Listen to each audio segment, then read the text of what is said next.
Amis de TV Liberté, bonjour. Nous filons au cinéma, Maxime et moi. Bonjour Maxime. Bonjour Anne. Vous nous emmenez très très loin sur des terrains militaires. Maxime. Je vous emmène surtout avec une belle moisson. Oui. Voilà, parce qu'on a tendance parfois à parler de films qui sont un peu moyens parce que le sujet est intéressant. Mais là, on va parler de films qui sont très bons avec un sujet très bon. C'est quand même pas si courant que ça. Évidemment, donc le film qui est derrière nous, c'est Tu ne tueras point. Bon, c'est un film dont le titre n'est pas sans évoquer le premier commandement. Alors, je le dis tout net parce qu'il faut quand même dire les choses comme elles sont. Il y a une bonne moitié du film qui s'apparente à de la charcuterie, donc on n'y va évidemment pas avec les enfants en bas âge ou les femmes sensibles. Voilà, c'est un film de guerre. Néanmoins, c'est un film de guerre qui sort un peu du cadre ordinaire, parce qu'en général, on a les gentils qui attaquent les méchants, qui triomphent après différents périples qui leur permettent de devenir des héros. Là, pas du tout. En fait, on commence ce film qui est coupé à peu près en deux parties, avant la guerre, puis la guerre. C'est un film de Mel Gibson, qui est bien meilleur scénariste qu'il n'a été acteur. La première partie, c'est l'histoire de l'éveil d'un jeune homme, jeune adulte, pourrait-on dire, qui vit dans une famille composée de 4 personnes. Il y a un père qui est un vétéran de la Première Guerre mondiale, américain bien entendu. Ils vivent dans une petite ville reculée. Pour les Américains, de base, ce serait des pecnos, pour employer un mot d'aujourd'hui. Une mère qui ne travaille pas et qui est une femme battue par son mari alcoolique.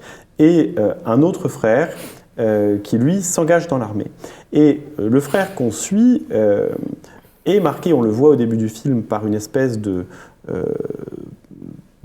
quête intérieure qui fait qu'il est très protestant et engagé dans un mouvement adventiste. Ce mouvement l'engage à suivre à la lettre les commandements de la Bible, et en particulier le premier d'entre eux, « Tu ne tueras point ». Et un jour, ce garçon qui vit une vie ordinaire, qui est amoureux d'une jeune fille, enfin tout va bien, décide d'aller faire la guerre. Alors évidemment, d'aller faire la guerre, mais sans tuer. Et là, vous voyez toute l'ambiguïté du film, parce qu'aller à la guerre sans tuer, c'est quand même a priori un petit peu compliqué.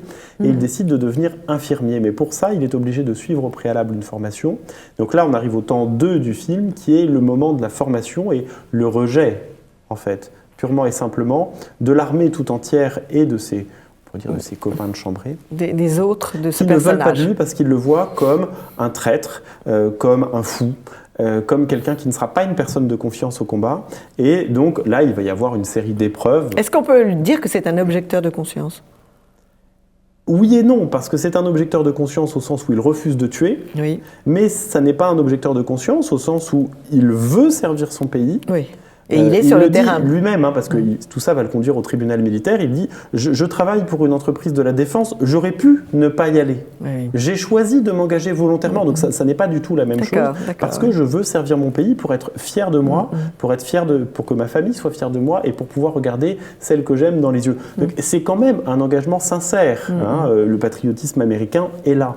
Néanmoins, il ne veut pas tuer. Et donc, il va réussir, il va devenir infirmier, et il va devenir un infirmier héroïque qui se retrouve tout seul sur le champ de bataille et qui sauve des dizaines de soldats qui étaient abandonnés purement et simplement pendant toute une nuit aux Japonais, à tel point que son capitaine, qui au départ voulait le chasser en le faisant passer pour un fou, en l'enfermant, etc., lui dira « Vous êtes ma plus grosse erreur, vous êtes le plus grand héros d'entre nous. Voilà, c'est tiré d'une histoire vraie, évidemment. Et c'est un hommage à tous les infirmiers et c'est un hommage à tous les qui ont infirmiers fait ce travail sur les... qui sont les premiers à mourir, parce que je vous assure sûr. que sauver des hommes tout seuls au combat, sans aucune arme, alors que vous avez des centaines d'hommes qui vous attaquent, ça n'est pas les infirmiers, pendant la guerre de 14, ont payé un lourd tribut. Alors, on est dans la Seconde Guerre mondiale, sur le terrain japonais, ce qui évidemment n'est pas tout à fait la même chose. Donc on est à Okinawa, pour être tout à fait clair, avec des Japonais qui sont absolument sanguinaires et qui ne cherchent pas simplement à gagner, mais à tuer absolument tout le monde, y compris les infirmiers qui sont même les premières victimes. Donc c'est vraiment un champ de bataille sans merci. C'est vraiment de la charcuterie à l'état pur, par moment. Bon, merci beaucoup. Mais là où c'est intéressant, c'est que ce type qui s'appelle Desmond Doss, aux États-Unis qu'on peut inventer ce genre de nom, ce Desmond Doss va être un des premiers infirmiers décorés au champ de bataille au même titre que les soldats ordinaires, c'est-à-dire des mêmes médailles que celles que reçoivent les soldats, et sera une célébrité. Il y a même des rues qui portent son nom aux États-Unis. Il est mort en 2006, donc vous voyez, on fait les 10 ans de sa mort. Et c'est réalisé par le grand Mel Gibson. Et c'est réalisé évidemment par le grand Mel Gibson, qui a donc nous a habitués à des films Braveheart extraordinaires. Et La Passion du Christ. Et notamment La Passion du Christ. On est, pour moi, clairement dans un très très grand film. Et c'est peut-être, vous savez que je ne suis pas très film de guerre, d'ordinaire, c'est excellent. C'est un film de guerre, mais c'est aussi un roman d'initiation pour ce jeune garçon. Il y a une dimension psychologique très forte. Oui, Et pendant plus de la moitié du film, il n'y a pas la guerre, d'ailleurs. Donc c'est pas seulement le combat. Vous confirmez et vous vous mettez du côté de Frédéric Pic, qui nous avait dit que Frédéric a beaucoup aimé, je l'ai beaucoup aimé aussi. Pour moi, c'est le film à voir absolument en ce moment, sauf pour les personnes qui seraient un tantinet sensibles sur l'aspect charcuterie. Autre film pour âme sensible, bien que ce soit encore un film, c'est pas un film il est plein de poésie, mais il y a des scènes dures, c'est Paulina, Danser sa vie. On en avait parlé, on l'avait annoncé. Absolument. Et je l'ai vu, et c'est un film plein de charme. C'est l'histoire d'une petite fille dans la banlieue ouvrière de Moscou qui veut danser. Et il y a une scène extraordinaire, elle rentre de l'école et sur les bruits de la ville, elle crée sa chorégraphie et elle marche en dansant. Et c'est vraiment une très jolie scène. Et, sous la férule d'un grand chorégraphe russe, elle va devenir une excellente danseuse et elle arrive aux portes du Bolchoï. Mais voilà, elle a vu une compagnie de danse contemporaine et elle a envie de créer sa propre chorégraphie. Absolument. Elle en a assez de danser sur... c'est le moment de rupture avec la danse traditionnelle. Voilà, en fait. et en fait c'est vrai, j'avais jamais réalisé cela, que un danseur peut avoir envie de créer ses propres mouvements et ne plus être la marionnette d'un chorégraphe. Et donc, alors, le film est fait par un grand chorégraphe. Absolument. Qui est, vous allez dire le nom parce que moi je ne le, ce chorégraphe. C'est Prejlokaj. Prejlokaj, albanais, qui a un grand succès, qui fait des ballets merveilleux. Et qui est un des plus grands chorégraphes. Un des plus grands chorégraphes, siècle, et que c'est vrai que j'ai envie d'aller regarder maintenant ces ballets, mais qui emploie des danseurs d'un niveau extraordinaire et des danseurs qui ont été instruits dans la forme classique. Moi, je trouve que c'est ça qui est intéressant dans ce film, en fait, c'est que on a tendance aujourd'hui d'abord à considérer que le ballet contemporain est une évidence parce que ça fait 100 ans que ça existe, grosso modo, et ça nous paraît normal. Pour les gens qui l'ont inventé, c'est inventer un art différent, comme inventer la photographie ou le cinéma. Bon, donc c'est déjà quelque chose d'extraordinaire. Et puis surtout, on a tendance à opposer ballet contemporain et ballet classique dans un discours qui est parfois un peu dichotomique, le bien, le mal. Oui. Alors, il y a des choses que je n'aime pas du tout en ballet contemporain. J'en ai vu un une fois avec des gens qui se roulent par terre sur des bruits de casserole. Voilà. Je n'aime clairement pas ça. Voilà, Néanmoins... Il y a quand même un problème de verticalité et d'horizontalité. Les compagnies qui consistent à lécher le sol pendant 1 heure ou à se trémousser, comme il faut bien le dire, des bêtes primitives, ça me fatigue. J'ai besoin de verticalité. Le corps d'une femme, le corps d'un danseur est magnifique. S'il ne s'élance pas vers le ciel, je ne vois pas pourquoi on irait assister à un ballet. C'est une question d'excellence. Et voilà. Et Paulina est une danseuse magnifique. Alors en plus de ça, le deuxième titre du film, c'est Danser sa vie. Elle rencontre des difficultés, sa vie est dure et je crois que c'est un film très joli à voir en famille. En plus de ça, il y a ces passages de pure poésie avec des scènes fantastiques d'apparition d'animaux. Et puis il y a cette vie de famille merveilleuse puisque le père et la mère aiment énormément cette petite fille et font tous les sacrifices pour que cette petite fille puisse danser. Donc c'est un très joli Et c'est vrai que la danse est une vie de sacrifice. Enfin, je pense la danse est une vie de sacrifice, le rappeler beaucoup plus que le chant. Bien sûr.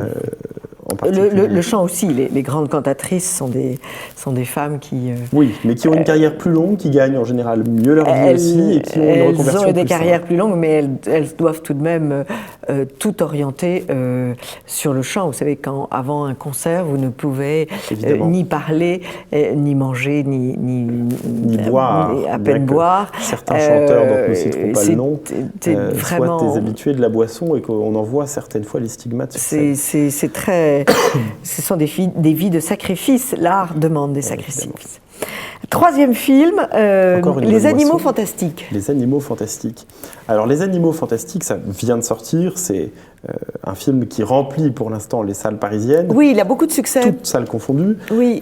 Pourquoi ? Parce qu'il faut dire que c'est un film d'après Madame Rowling, qui est donc l'auteur d'Harry Potter, et qui se positionne dans l'épopée d'Harry Potter. Donc évidemment, après le succès planétaire d'Harry Potter, un succès jamais vu, je veux dire, à part la Bible, peut-être personne n'a fait autant de succès qu'Harry Potter, ce qui est quand même quelque chose. Évidemment, on s'attend à un succès planétaire. Alors, l'histoire se passe en fait 100 ans à peu près avant le début d'Harry Potter, ou 80 ans. On suit un certain Norbert Dragono, alors c'est le nom en français, qui a des animaux fantastiques qui sont en fait les animaux des sorciers, qui sont donc dotés de pouvoirs un petit peu étonnants, qu'il transporte tous dans sa valise. Et il écrit un livre, et le lien avec Harry Potter s'opère à ce moment-là, puisque en fait dans Harry Potter, on étudie sur la base du manuel de Norbert Dragono, écrit donc dans les années 30 ou 40. Ouais. Bon.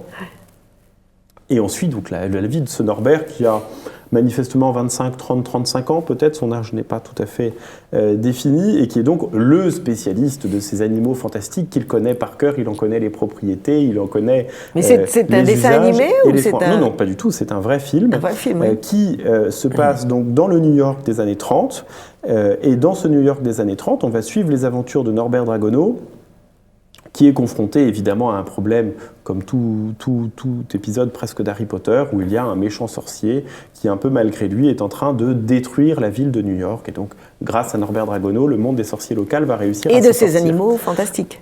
Évidemment, l'aide des animaux fantastiques sera absolument indispensable. Alors, on retrouve un certain nombre d'ingrédients d'Harry Potter. C'est un film qui a vocation à être reconduit. On parle au moins de 5 épisodes, comme Harry Potter.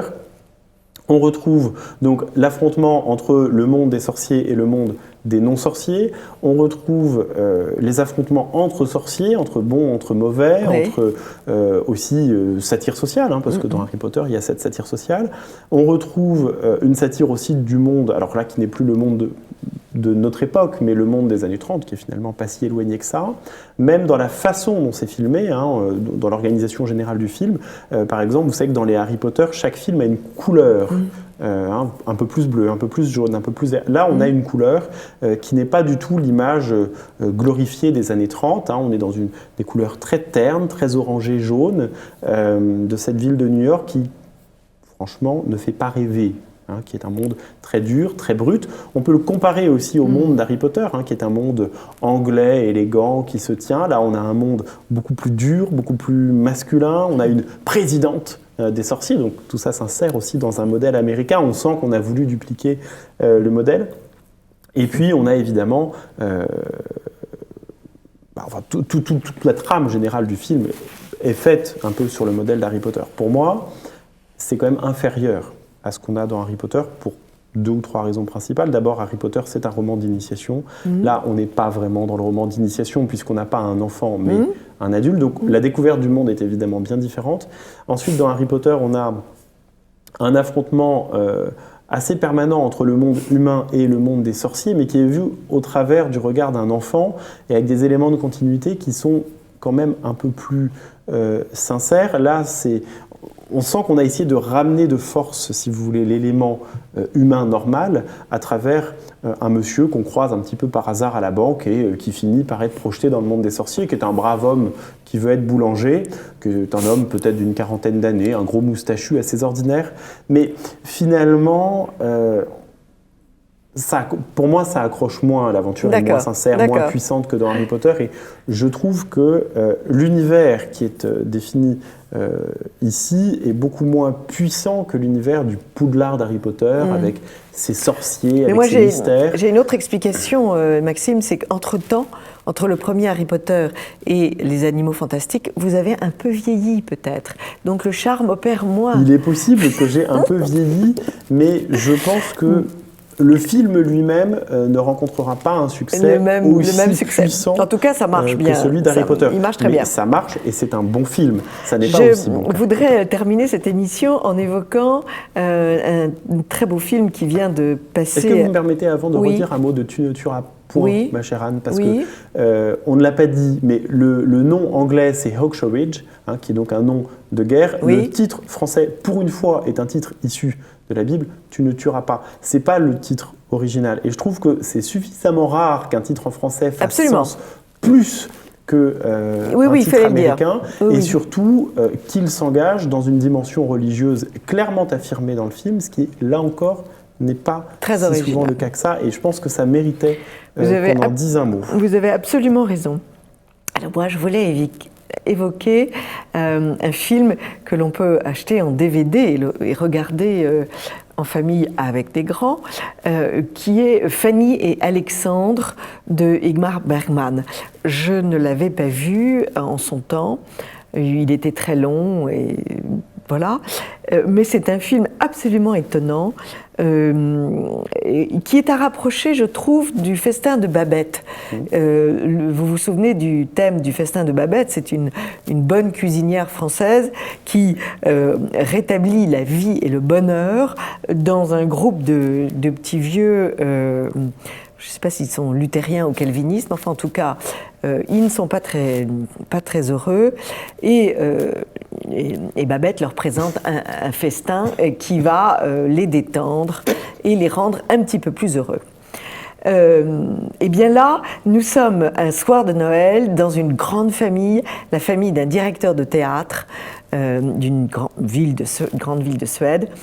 Et avec tous les enfants, une grand-mère et ses 3 fils et les belles-filles et les petits-enfants, Fanny et Alexandre.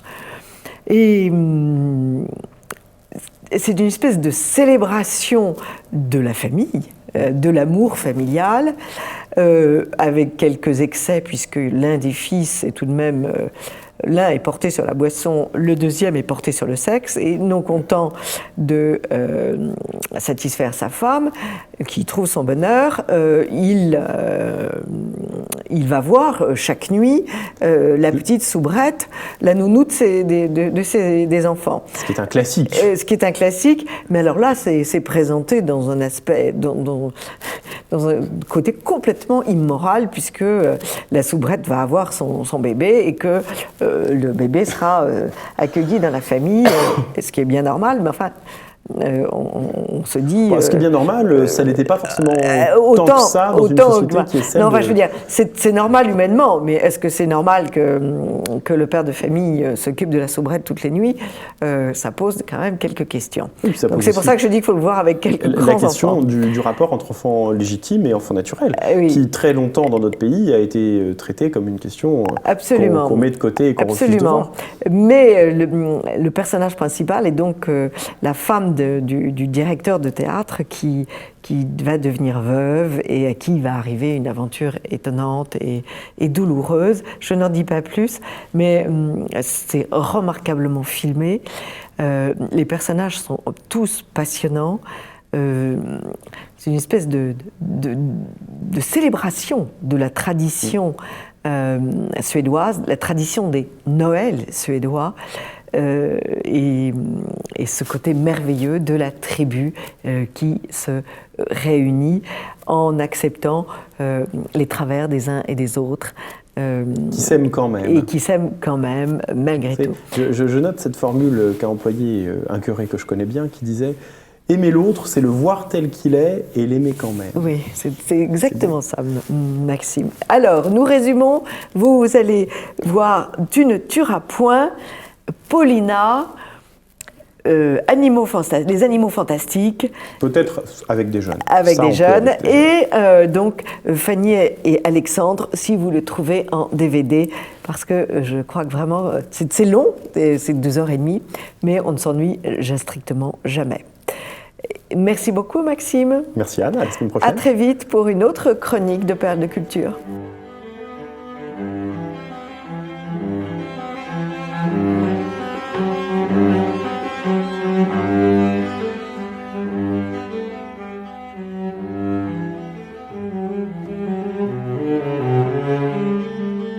Amis de TV Liberté, bonjour.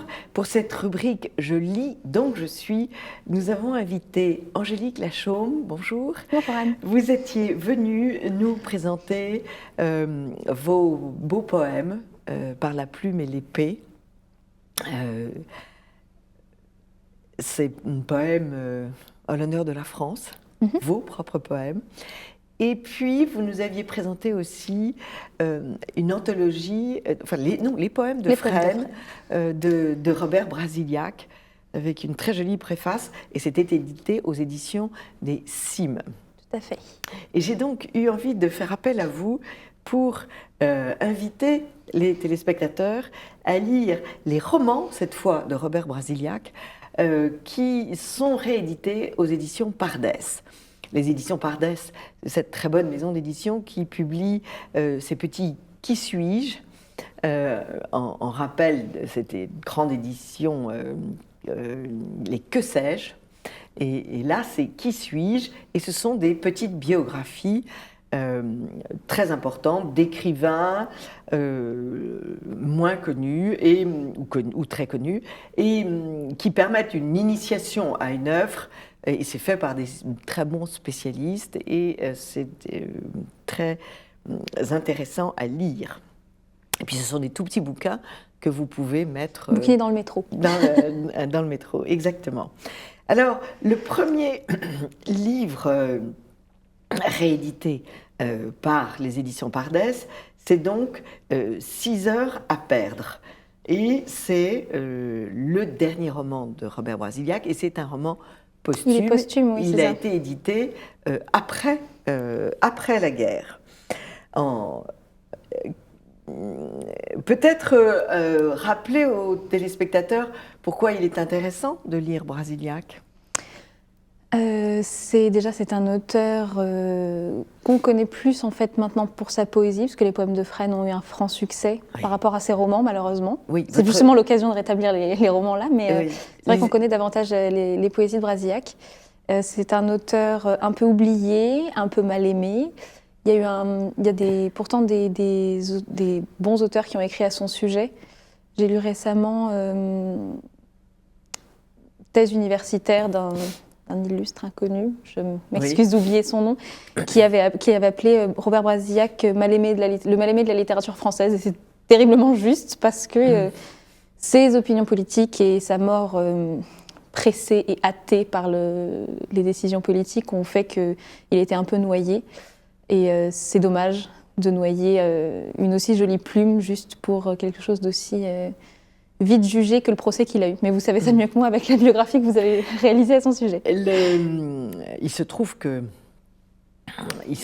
pour ceux qui ne connaîtraient pas du tout le sujet que Robert Brasillach, ayant écrit dans le journal Je suis partout, a endossé la responsabilité des textes de ce journal, de cet hebdomadaire, qui, il faut le rappeler, a tiré à des milliers d'exemplaires, et qui, c'est comme si vous voulez, on exécutait un des rédacteurs en chef du Monde aujourd'hui pour apologie du communisme, en imaginant qu'il y ait un changement de politique en France. Et Brasillach quitte Je suis partout en 1943, mais en 1944, les épurateurs mettent sa mère en prison et pour libérer sa mère, Robert Brasillach se rend à la police.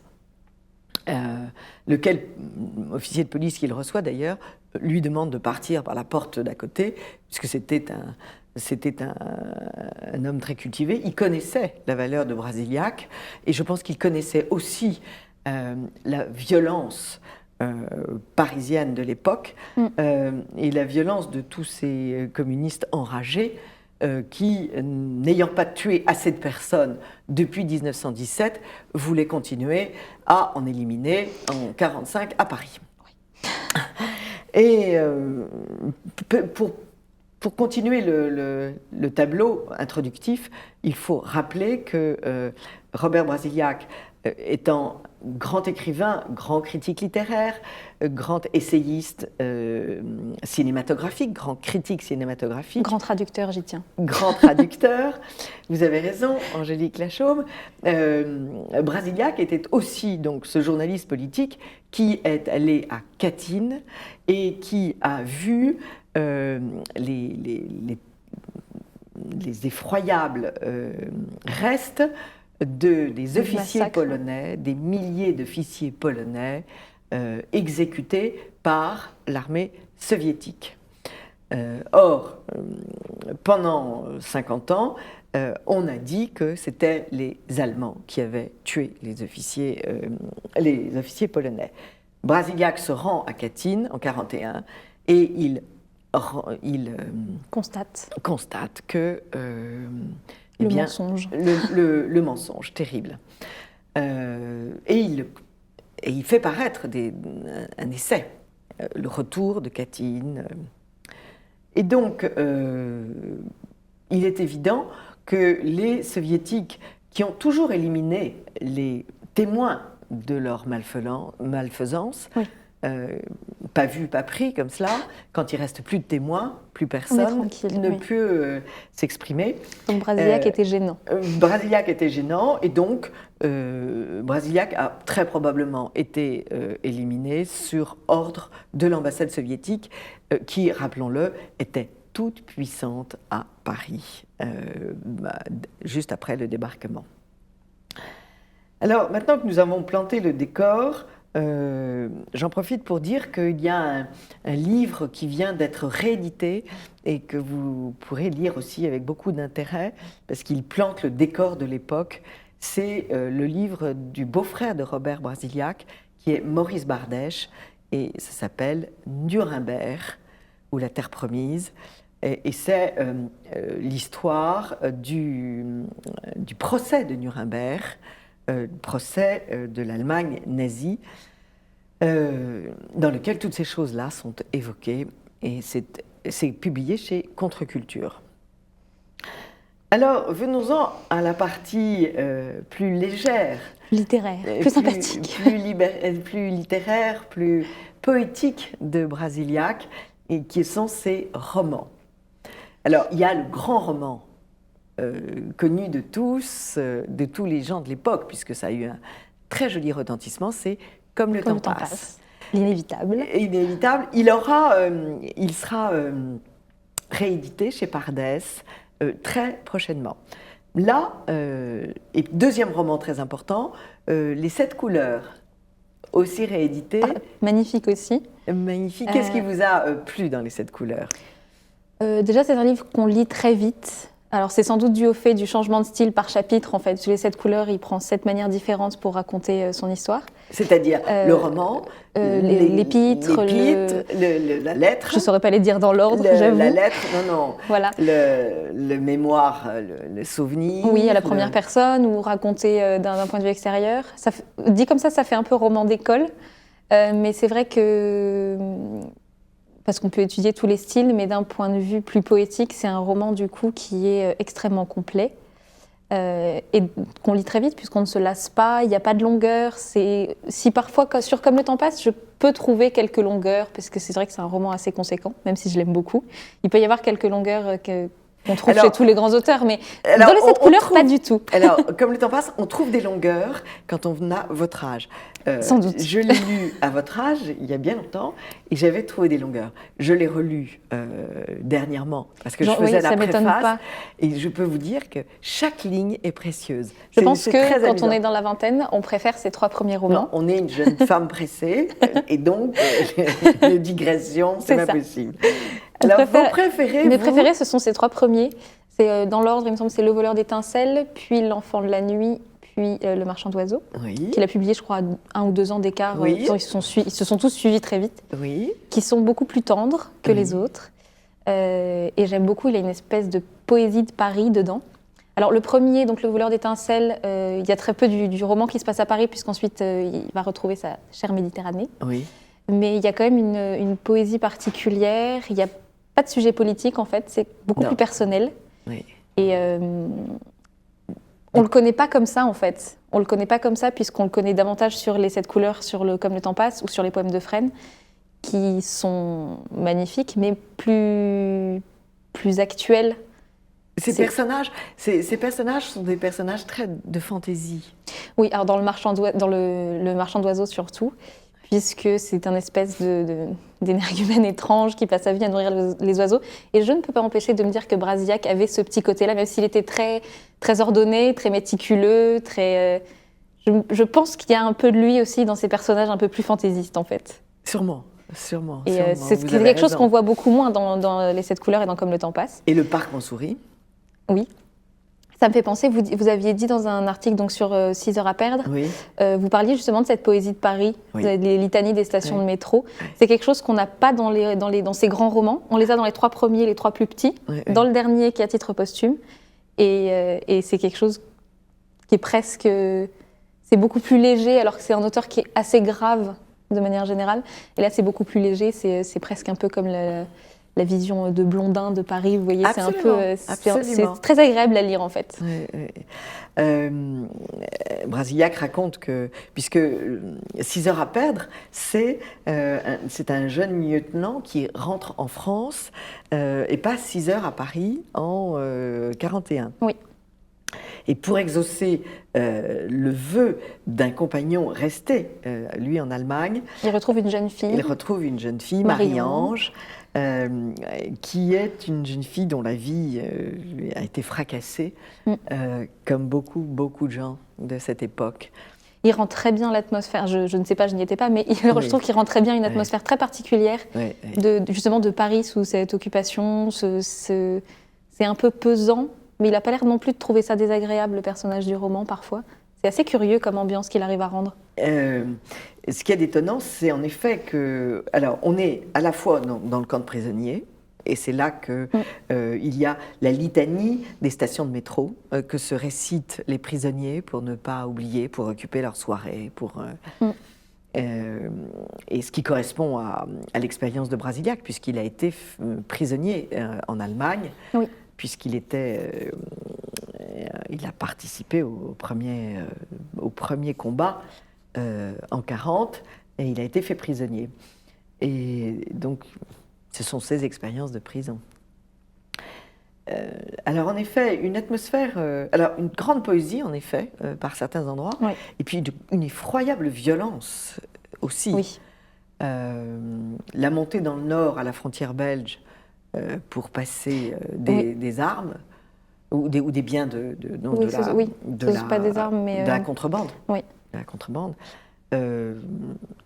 Et le crime qui s'ensuit, c'est quand même... C'est un des passages les plus marquants du livre. Ça contraste fort. Énormément avec la poésie des autres passages, et d'un coup, une espèce de rupture. Mais cela dit, il a l'habitude de faire ça dans ses romans, de pouvoir aller d'un style à l'autre et d'un univers à l'autre d'une manière assez aisée.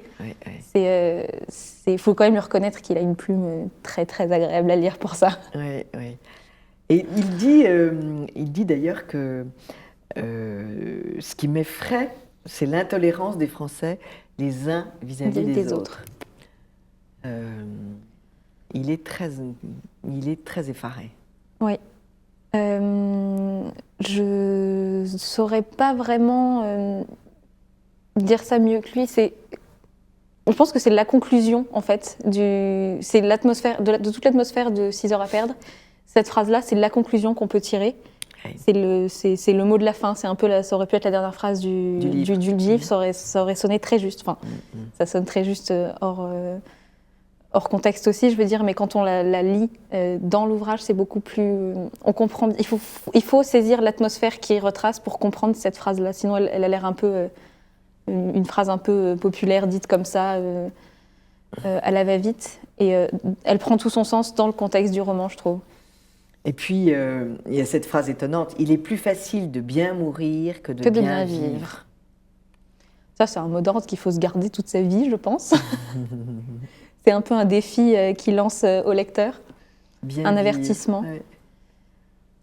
Ouais. Ce qu'il savait faire, parce que je crois qu'il a bien goûté chaque minute de son existence. Oui. Surtout les dernières. Je dis ça parce que c'est celles qui lui ont fait naître la poésie qu'il n'avait pas encore écrite avant. Bien sûr. On le voit d'ailleurs dans les poèmes de Fresne. Mais je pense que ces romans ont beaucoup préparé ses poèmes, puisque ces romans sont extrêmement poétiques. C'est pas juste, sans vouloir blesser un quelconque auteur, c'est pas du Guillaume Musso. Ces romans sont déjà extrêmement poétiques. Ça n'a fait qu'amener en fait le recueil de poésie. C'est un poète coincé entre deux guerres. Comme il y a eu beaucoup d'autres poètes écartelés entre deux guerres, en fait, dont la destinée a été broyée par ces deux guerres. En commençant par Péguy. Oui, la grande famille des poètes prisonniers, après. Voilà, et après des prisonniers, absolument. Mais, chers amis de TV Liberté, lisez la petite édition des Cimes. C'est pas épuisé. Presque. Alors, ça a été la réédité. réédition des poèmes de Fresne, il en reste, mais mon recueil, je crois qu'il n'y en a plus trop. Quelques-uns, mais... Votre recueil. C'était pas un gros tirage. Bon. Alors, si vous le demandez, vous aurez, comme ça, vous provoquerez une réédition. Et puis, cette édition des poèmes de Fresne avec la préface d'Angélique Lachaume. Et puis, si vous voulez en savoir plus, c'est vrai qu'il y a une biographie qui s'appelle Robert Brasiliac, ou encore Un instant de bonheur, que j'ai écrite en 87 et qui est toujours rééditée depuis, et que vous trouvez donc à la librairie française. À la librairie française, j'allais vous dire. Au métro Duplex. Au métro Duplex, rue Auguste Bartholdi. Rue Auguste Bartholdi. Et c'est un endroit où on ne trouve que des bons livres. On ne trouve que des merveilles. Et puis en plus de ça, à côté, il y a un libraire de livres anciens. Oui. Alors d'abord, à la librairie française, il y a beaucoup de livres d'occasion. Oui, énormément. Ce qui est merveilleux. Un choix qui est très souvent réapprovisionné, donc on trouve des petites merveilles. Ce qui est très bien, parce qu'on trouve des merveilles pour les petites 3 francs 6 sous. Alors par contre, la librairie de livres anciens à côté est beaucoup plus chère. Oui. Mais ils font aussi dans le beau livre, le livre d'art, etc. des merveilles. Aussi. J'y ai trouvé un alphabet pour les enfants. Oui, il y a des livres pour enfants des absolument années charmants. 1920 avec des dessins absolument somptueux. Voilà, chers amis de TV Liberté, merci beaucoup Angélique. C'était avec plaisir. Lachaume, d'être venue nous parler de ces romans. Donc celui qui est le premier édité chez Pardès, c'est donc 6 heures à perdre. Et les autres vont suivre, les 7 couleurs notamment. Et puis, comme le temps passe, je crois au moment S'il fallait en lire que 2, ce serait ces 2-là. Au moment de Noël. Merci beaucoup, Angélique Lachaume. Avec plaisir. Amis de TV Liberté, à très vite pour une autre rubrique de Perles de Culture.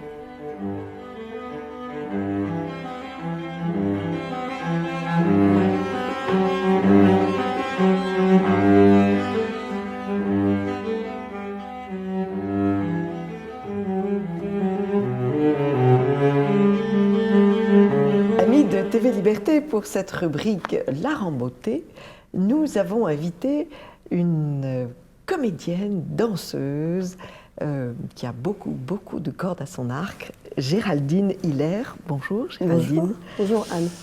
Je vous ai vu il y a quelques années déjà, il y a 2 ou 3 ans. Oh, vous aviez plus, oui. Un peu plus. Vous aviez monté un très joli spectacle qui s'appelait Le voyage de Babouchka, oui. Qui m'avait tout à fait réjoui. Ce sont des spectacles pour enfants, mais que les grands apprécient aussi. Et vous récidivez avec un voyage au pays des contes.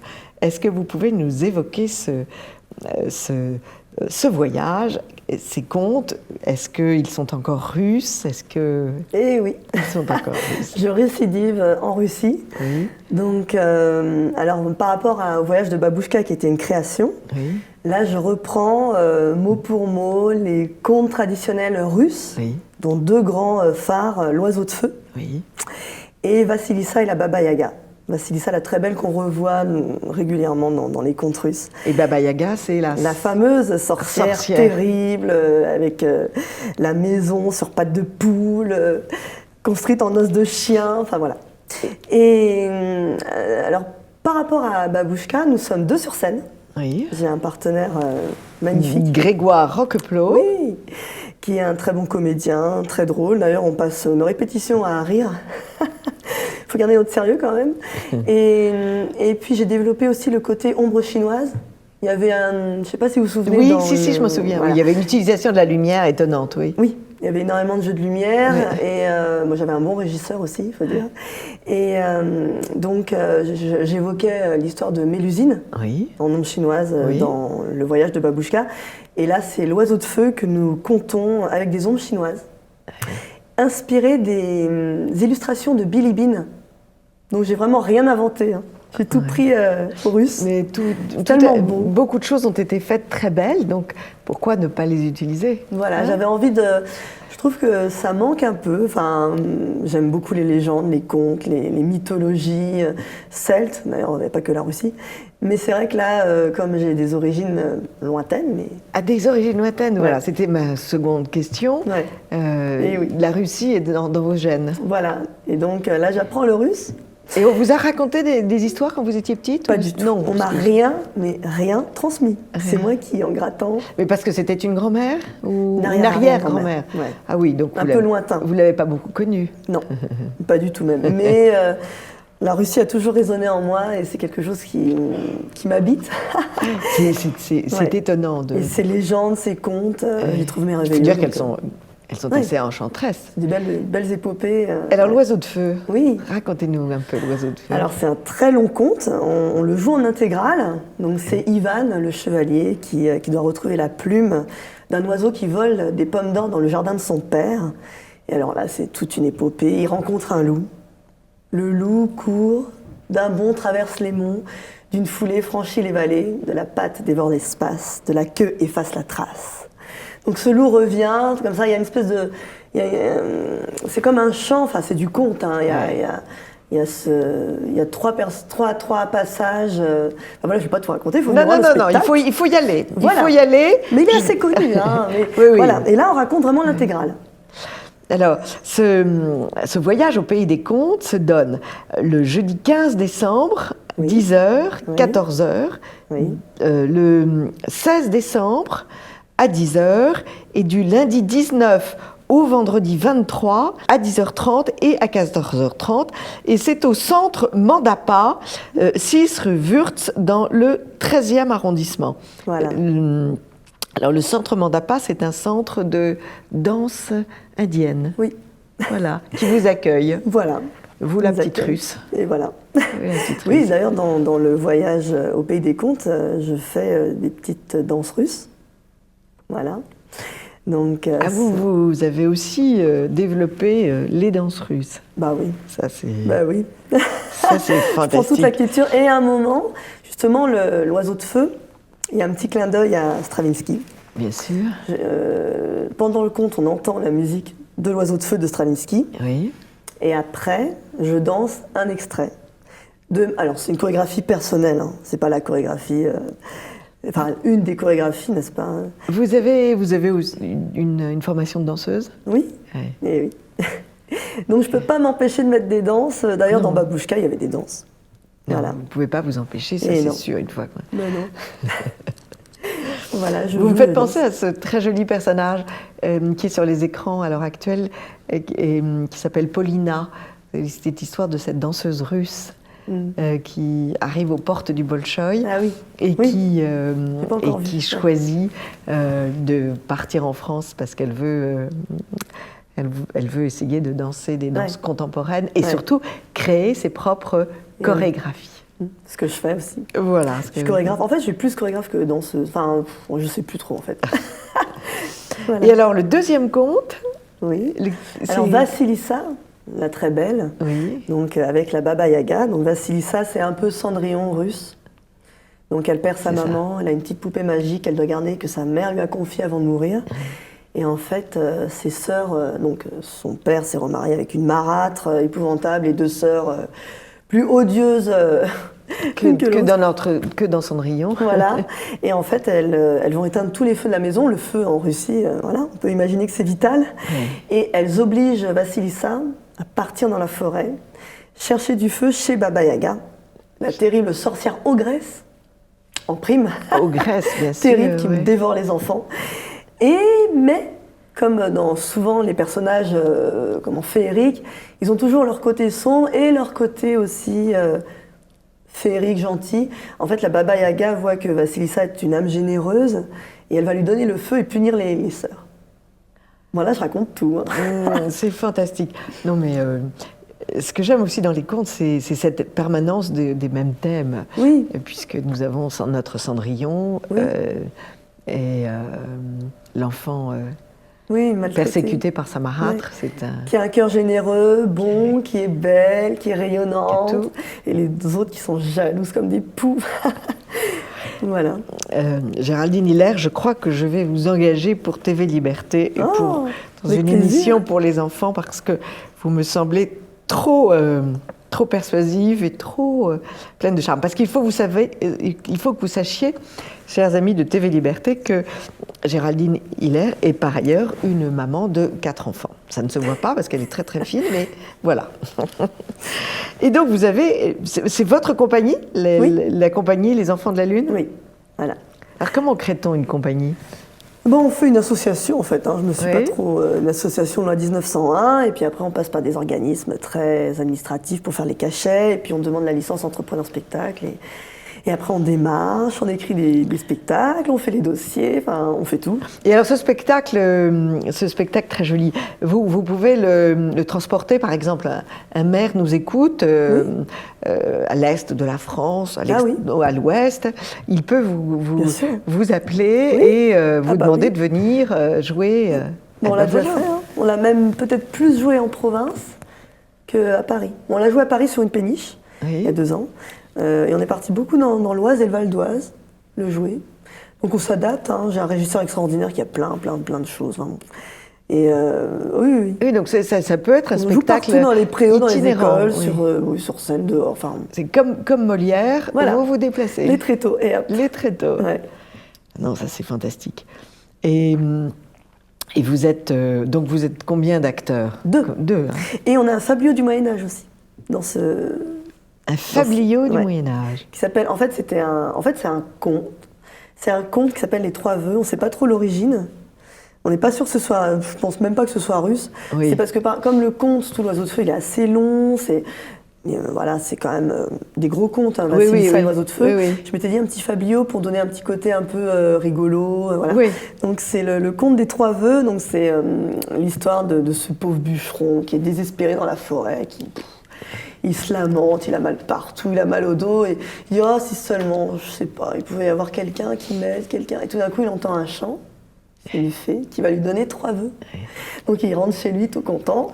Scène de ménage avec sa femme, parce qu'elle est persuadée qu'il sort du bistrot et qu'il ne l'a pas écouté, comme d'habitude.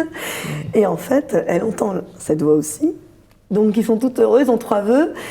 Et, ne dites pas la suite. Et voilà, il faut venir voir le spectacle. Ne dites pas la suite, je la connais, mais ne dites pas la suite. Voilà. Ah non, ça c'est absolument... Bon, comment est-ce que vous expliquez le pouvoir des contes? Je sais pas, il y a une magie dans l'écriture, il y a une musique. Je pense qu'il y a une musique dans le conte. Il y a quelque chose comme la musique en fait. Il y a quelque chose qui est fascinant et puis ça parle de choses essentielles, je pense. Les histoires sont essentielles, c'est sûr. Oui. Ouais. C'est souvent des grandes... Je trouve, moi je suis frappée de la philosophie des contes. Oui. Je trouve qu'un enfant qui a lu des contes est un enfant qui a appris beaucoup de principes de sagesse. Ouais. Ah oui, oui. Il y a toujours un petit... L'histoire des trois vœux, oui. On ne demande pas n'importe quoi. Non, voilà. Et puis dans la vie, il y a des... C'est l'histoire du roi Midas aussi. Oui, puis on veut toujours plus, alors qu'ils ont déjà tout, finalement. Ouais. Ils ont tout pour être heureux. C'est d'une profondeur, c'est courte. Oui. Ouais. Toujours... Ouais. C'est très profond et des fois c'est même cruel. Des fois c'est des histoires dures. Enfin, la vie, c'est la vie. Oui, la vie n'est pas un long fleuve tranquille, comme disait le cinéaste. Ah oui. Non, c'est vrai. Pour des tas d'enfants, la vie est dure. Oui. Oui, puis la vie... Comme pour leurs parents. Et oui. Ouais. Non. Et donc les contes, ça apporte un enseignement, évidemment une distraction, une échappée du réel. Oui. Oui, il y a la féerie, il y a des personnages extraordinaires, des oiseaux. Du réel. Ouais. Et en même temps, un retour au réel, une explication du réel. Oui, et même aux racines, enfin, ça va loin. Et Andersen vous attire ou pas, un jour? Oui, mais pour l'instant, je me dis que tout le monde le joue. Enfin, j'essaie de gratter dans les... Des choses qui sont moins connues. Voilà. Vous avez raison. Voyage de Babouchka, c'est ce que j'avais fait. Il faut toujours faire ce que les autres ne font pas. Voilà, mais j'adore. Perrault, Andersen, j'adore les contes. Alors j'adore tout ce qui est chevalerie médiévale. D'ailleurs, mon premier spectacle que j'ai vraiment écrit de ma plume, c'était Dolly-Dwen. C'était une épopée médiévale avec un chevalier, l'épée, les combats, avec un espèce d'être un peu entre deux Cédémor, il s'appelait, un peu comme Gollum dans Le Seigneur des Anneaux, entre le bien et le mal. Enfin, il y a tout ça, et j'adore les contes, enfin la table ronde, les chevaliers, les légendes celtes, je trouve ça merveilleux. Les légendes celtes aussi, bien sûr. Il y a une poésie. Il y en a tellement belles, Et en effet, une poésie immense. Ouais. Amis de TV Liberté, vous aurez compris que Géraldine Hiller était une enchanteresse et qu'il fallait aller la voir en famille, donc avec sa compagnie Les Enfants de la Lune, au centre Mandapa, 6 rue Wurtz. Et de toutes les façons, pour vous voir ce voyage au pays des contes, et de toutes les façons, quand on tape la compagnie de la Lune, Les Enfants de la Lune, on tombe sur votre spectacle, ou vous préférez Géraldine-Hiller. Oui. Voilà. J'ai pas encore de site pour les compagnies. Géraldine-Hiller. Et petit détail, à quel tarif sont vos spectacles? Bonne question, je me souviens plus bien. Je sais que ça va de 10, 7, 8 euros. Ça tombe pas plus. Non, c'est bien, c'est bien. Vous vous en souvenez quand même. C'est des tarifs. Après, je sais qu'il y a des tarifs groupes. C'est des tarifs très bien, parce que c'est vrai que quand on y va à 6, à 8, ça devient... D'habitude, je fais les tarifs famille nombreuse, mais là, c'est le théâtre qui m'impose. C'est le théâtre, bien sûr. Je peux pas trop... En tout cas, non, 10, c'est un très bon tarif. Géraldine Hiller, merci beaucoup et à très vite sur TV Liberté. Nous allons monter des projets ensemble. Avec grand plaisir. Et chers amis de TV Liberté, à très vite pour une autre chronique de Perles de Culture.